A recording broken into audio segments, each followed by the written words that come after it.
faire une opération de duplex assez extraordinaire avec deux lieux différents successivement. C'est-à-dire que vous serez aux Grandes Orgues de Notre-Dame et l'orchestre de Paris sera à quelques kilomètres de là. C'est ça.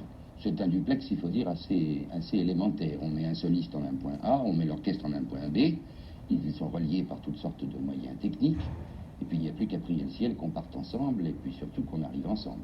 Enfin, ça n'est pas ce que j'appellerais un duplex très compliqué, parce que je crois que mon record du monde dans ce domaine-là, c'est un orchestre placé à Nice et moi jouant depuis Notre-Dame. Ça fait tout de même 800 kilomètres. Et il y avait un synchronisme parfait. Ah, absolument. Alors on sait que vous servez les plus grands compositeurs de musique, car les petits compositeurs n'ont pas écrit pour l'orgue. On sait aussi, bien sûr, nous avons une énorme littérature.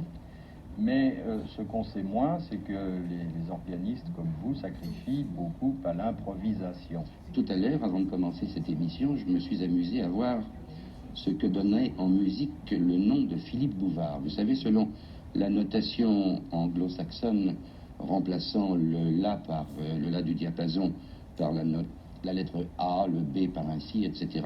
Alors on peut arriver très bien à obtenir un petit thème musical, et je dois dire que votre nom à votre prénom donne un petit motif très, très joli, très ironique, très... Mais par contre, votre nom de famille, c'est vraiment... c'est pas beau. Ça tombe littéralement à chute libre. Alors le prénom seulement? Alors le prénom seulement.